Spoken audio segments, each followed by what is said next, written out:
बिस्मिल्लाहिर्रहमानिर्रहीम। आज हम बात करेंगे जो इसराइल ने ईरान के ऊपर बर्बरियत का एक सिलसिला शुरू किया हुआ है, ये आखिर रुकेगा कब? आपने देखा होगा कि 13 जून के बाद जो इसराइली तैयारों ने एक खुफिया इंटेलिजेंस की बेस के ऊपर वहाँ की जितनी भी क़यादत थी उसको शहीद किया, जो उनके अफवाज के जो मुख्तलिफ सरबराहान थे। और उसके बाद ये एक जंग का जो सिलसिला है ये रुकने भी नहीं पा रहा।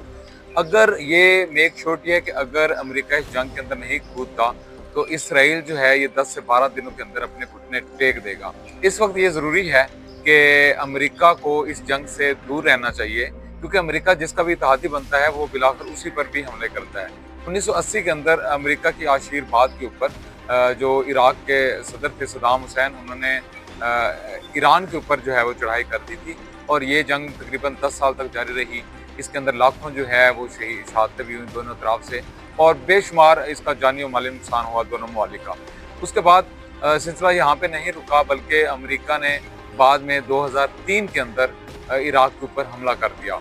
उसकी नेटो फोर्सेस और अमेरिका ने मिलकर जो बगदाद है उसकी ईंट से ईंट बजा दी। सदर सद्दाम हुसैन पकड़े गए और फिर उनका एक लंबा ट्रायल हुआ और 2006 के अंदर उनको फांसी दे दी गई, जो ईद उल अज़हा का दिन था।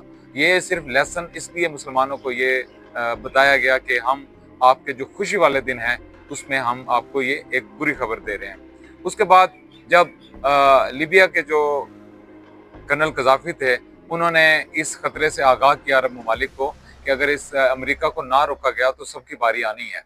इसके ऊपर काफ़ी अरब ममालिक ने गुस्से का इजहार भी किया, लेकिन उनके जो खदशात थे वो बिल्कुल दुरुस्त साबित हुए और लीबिया के अंदर भी एक जो है जंग का सिलसिला शुरू कर दिया गया। और इसमें जो इसका एंड पॉइंट था वो ये था कि जो वहाँ के रेबल्स थे, वहाँ के जो अपोजिशन के लोग थे, वहाँ के लोगों ने ही सदर जो कर्नल कज़ाफ़ी था उनके खिलाफ उन्होंने तहरीक चलाई और बिलाकर उनको भी शहीद कर दिया गया 2011 के अंदर। सिलसिला यहाँ पर भी नहीं रुका। ये एक अमेरिका की तवील तारीख है जो कि इसराइल के साथ मिलकर उसने मिडल ईस्ट के कई ममालिक को तबाह किया।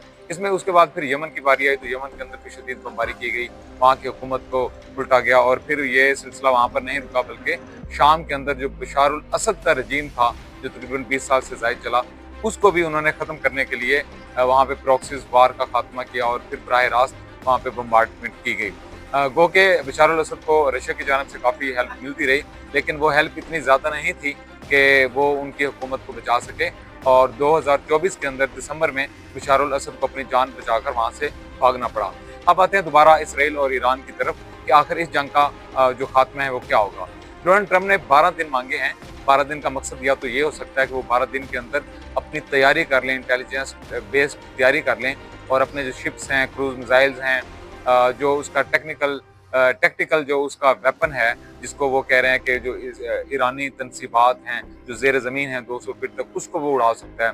वो तकरीबन 6000 किलोमीटर का, और अगर उसकी मनों में बात की जाए जो कि पाकिस्तानी आम लोग उसको समझते हैं तो 150 मन का वो उसमें बारूदी मवाद है, जो कि जब अगर खुदा न खास्ता जब ईरान की एटमी तनसीबात पर वो हमला करता है तो इस खित्ते के लिए बड़ा खौफनाक होगा। अब देखना ये है कि पाकिस्तान ने जो एक शानदार चाल चली है कि उसने कहा है कि ये डोनाल्ड ट्रंप को जो है नोबेल प्राइज़ दिया जाए 2026 के अंदर।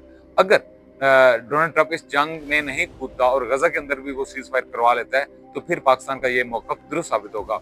अगर खुदा न खास्ता डोनाल्ड ट्रंप इस जंग के अंदर कूदता है और ईरान के ऊपर बराह रास्त हमला करता है तो पाकिस्तानी जो हैं इनका ये फैसला न सिर्फ अहमकाना होगा बल्कि ये मुंह मलते रह जाएंगे। और ईरान जो है वो हमारी एक रेड लाइन है, अगर वो गिरती है या वो क्रॉस होती है तो उसके बाद पाकिस्तान का नंबर खुदा न खास्ता आ सकता है।